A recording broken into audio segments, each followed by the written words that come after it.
20대 대선을 앞두고 공식 선거운동이 시작됐습니다. 여야 모두 거리 유세를 통해 호남 민심 잡기에 총력을 기울이고 있습니다. 여수 지역의 유일한 국보인 진남건이 해체 보수에 들어간 지 3년이 넘었습니다.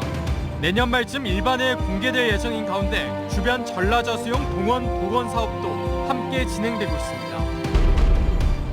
전국 최대 규모의 청소년 대회인 백운기 전국고교 축구대회가 개막했습니다. 코로나19 상황 속 3년 만에 개최돼 전국 고교 최강자를 가리게 됐습니다.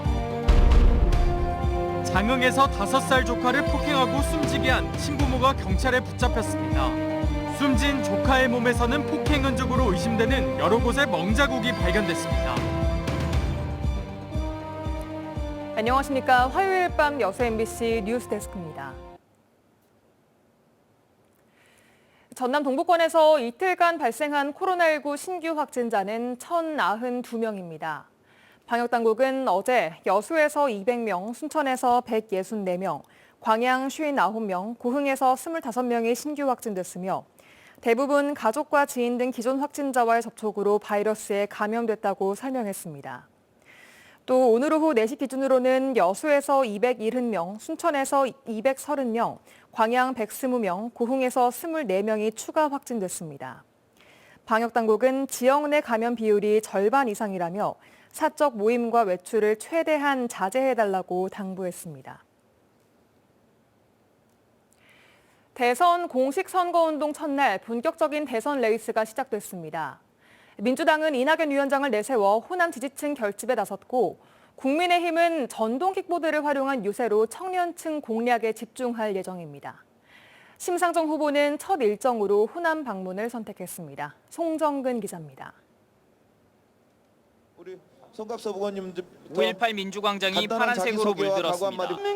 민주당 광주 전남 선대위가 합동 출정식을 열고 민주정부 재집권을 호소하고 있는 겁니다.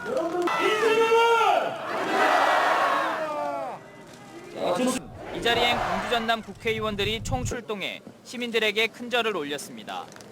이낙연 총괄 선대위원장도 출정식에 참여해 호남의 지지층 결집을 강조했습니다. 모시겠습니다. 민주당은 광주와 전남의 한 뿌리가 시작된 곳이자 현대사회 민주화의 고비고비 때마다 시대를 밝혔던 5.18 민주광장에서 출정식을 열었습니다. 여러분의 선택에 따라서 이 앞에 서 있는 모든 국회의원들이 여당 국회의원이 될 수도 있고 하루아침에 야당 국회의원이 될 수도 있어요. 이분들이 야당 국회의원 되는 것이 광주 전남에 도움이 되겠소. 국민의힘도 광주역 앞에서 출정식을 열었습니다. 내로남불식의 무능한 정권을 심판하고 노후한 광주도심과 낙후된 광주경제를 살리려면 윤 후보를 뽑아야 한다며 지지를 호소했습니다. 특히 전동 킥보드 유세단을 활용해 젊은 층을 공략하고 외연 확장을 노리고 있습니다. 윤 후보는 야당 후보로서는 이례적으로 선거운동 이틀 만인 내일 호남을 찾아 표박가리에 나설 예정입니다. 잘못된 정권 심판해야 하고 그 정권에서 비리가 있다면 당연히 수사해야 한다고 했습니다. 그것이 법의 지배이고 만인이 법 앞에 평등한 거 아니겠습니까? 심상정 정의당 대선 후보는 첫 행선지로 호남을 찾았습니다. 광주 전남 민주당의 일당 독재를 막고 진보개혁 세력에게 힘을 보태달라고 말했습니다.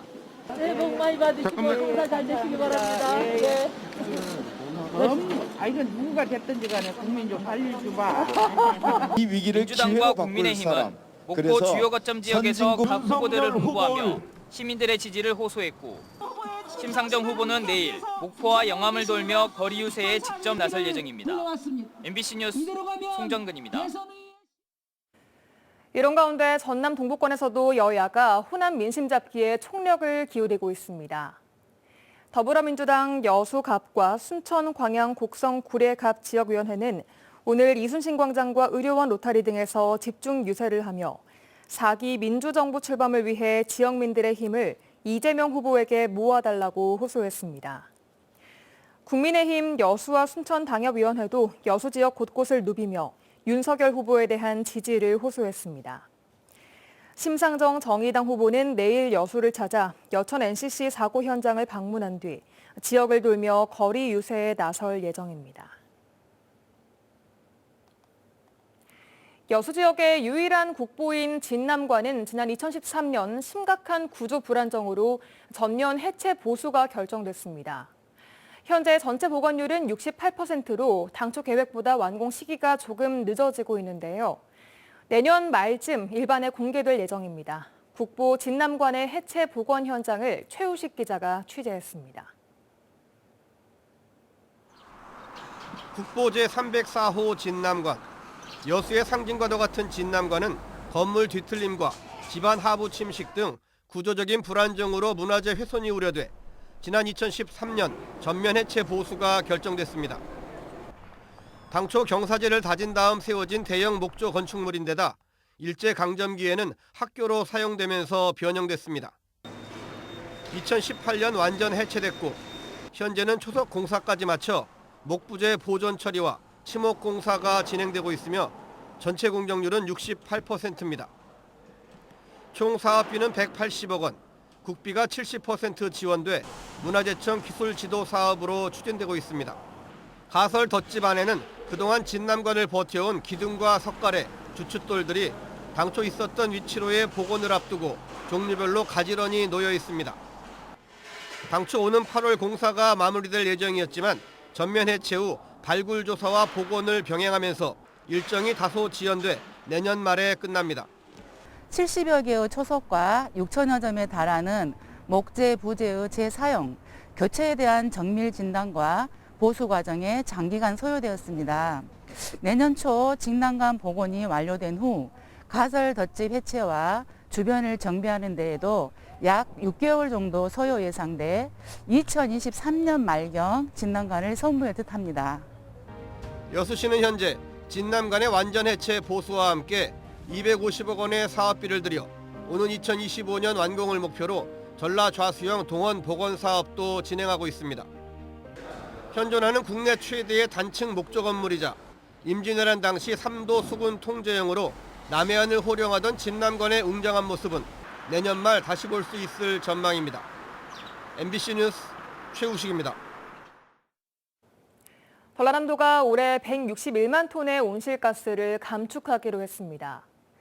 주요 사업은 풍력과 태양광 등 청정에너지 확대와 전기 수소 연료전지차 보급, 경제수 조림과 미세먼지 저감수 조성 등 97개 사업에 6,380억 원을 투입합니다. 전라남도는 지난해 감축 목표 131만 톤 가운데 93%인 122만 톤을 줄이는 성과를 거뒀습니다. 전국 고교 축구 최강자를 가리는 백운기 전국 고교 축구 대회가 오늘 개막했습니다. 코로나19로 인해 3년 만에 열린 대회라 기대감도 더 큰데요. 김주희 기자가 취재했습니다. 광양시 광양읍 공설운동장 내 축구 전용구장. 다시 찾아온 한파 속 매서운 칼바람에도 선수들이 한치 양보 없는 치열한 공방을 벌입니다. 제23회 백운기 전국 고등학교 축구대회가 막을 올렸습니다. 이번 백운기 대회는 새만금FC와 수원FC의 경기를 시작으로 별도의 개막 경기 없이 시작됐습니다. 프로 산하 8개 팀을 포함해 27개 고교팀이 참가해 13일 동안의 고교 최강자를 가리는 열전을 벌이게 됩니다. 800여 명의 참가 선수와 감독, 코치진은 저마다 필승의 각오를 다지고 있습니다. 오늘 첫 게임을 홈팀인 순천구랑 하는데 하여튼 저희가 한 팀으로 똘똘 뭉쳐서 올해는 꼭 8강을 넘어 4강까지 갈 수 있다는 그런 생각으로 선수들과 준비를 했고 그렇게 경기에 임할 것입니다. 특히 이번 백운기 대회는 코로나19의 확산세 속에서 중단됐다 3년 만에 개최돼 대회의 의미와 기대감을 더하고 있습니다. 3년 만에 우리 백운기가 개최돼서 저 역시 우리 광양시를 대표해서 너무 감사하고 또 앞으로 이런 대회를 더욱 즐겁고 또 활기차게 광양 시민과 우리 도민과 우리 전국에서 환영해 줄 수 있는 그런 대회가 꼭 계속 이어질 것이라 생각됩니다. 주최 측은 이번 대회가 코로나19의 확산 상황 등을 감안해 전 경기 무관중으로 열리지만 유튜브를 통해 생중계된다고 밝혔습니다. 코로나19 오미크론의 확산 상황 속에서 어렵게 개최된 백운기 전국 고교 축구대회. 한국 축구를 이끌어갈 유망주를 발굴하는 국내 최대 전국 규모의 청소년 축구 축제가 한파 속에서도 광양만을 뜨겁게 달구고 있습니다. MBC 뉴스 김주희입니다. 오늘 새벽 3시 55분쯤 광양항 내 2만 7천 톤급 컨테이너선에서 크레인 하역 중이던 화물 컨테이너가 떨어지는 사고가 발생했습니다. 이 사고로 컨테이너 안에 보관 중이던 에틸렌 계열의 인화성 화학 물질 20톤이 선박 내 화물 창고로 유출됐습니다. 해경은 화학 물질 미량이 바다로 흘러든 것으로 추정하고 있지만 구체적인 해양 오염 정황은 확인되지 않았다며 소방당국과 함께 정확한 사고 경위와 화학 물질 유출량 등을 조사하고 있습니다.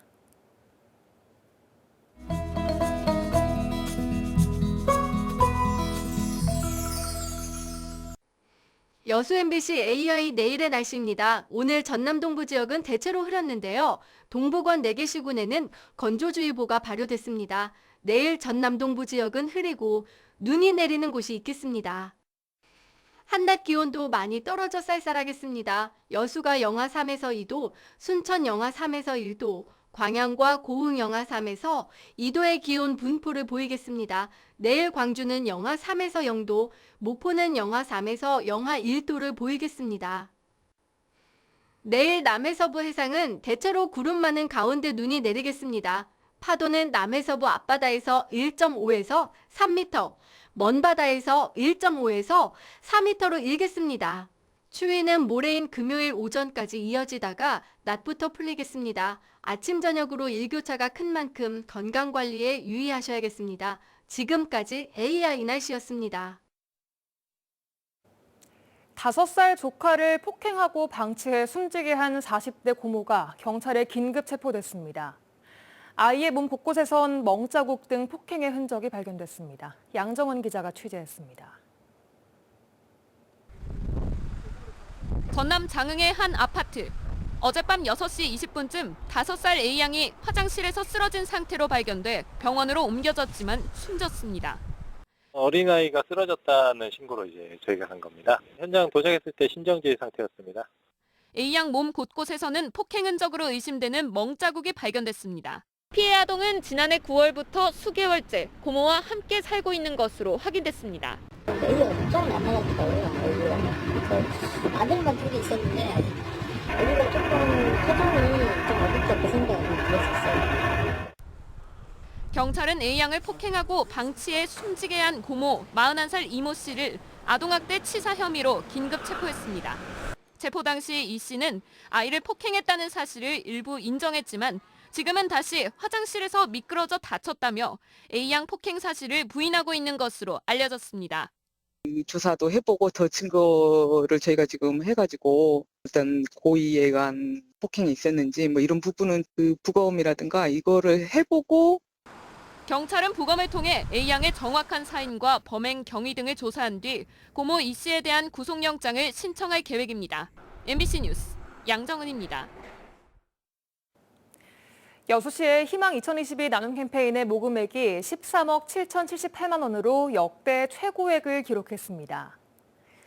여수시는 코로나19 장기화로 경기 침체가 이어지고 있지만 각계각층에서 기부 행렬이 이어져 목표액 대비 150%인 13억 7,078만 원이 모금됐다고 밝혔습니다. 여수시는 올해 도내 22개 시군 가운데 가장 많은 모금액과 함께 3년 연속 11억 원 이상을 모금하는 실적을 올렸습니다. 희망 2022 나눔 캠페인의 성금은 코로나19 극복 지원과 위기가정 긴급 지원, 사회적 약자 돌봄 지원 등을 위해 사용됩니다. 봄을 앞두고 순천시가 순천만 일대를 중심으로 갈대 배기 작업을 추진합니다. 순천시는 순천만 갈대의 활발한 생육을 위해 해양수산부의 승인을 얻어 오는 4월까지 순천만 탐방로 주변 13만여 제곱미터를 대상으로 갈대 배기 작업을 진행한다고 밝혔습니다.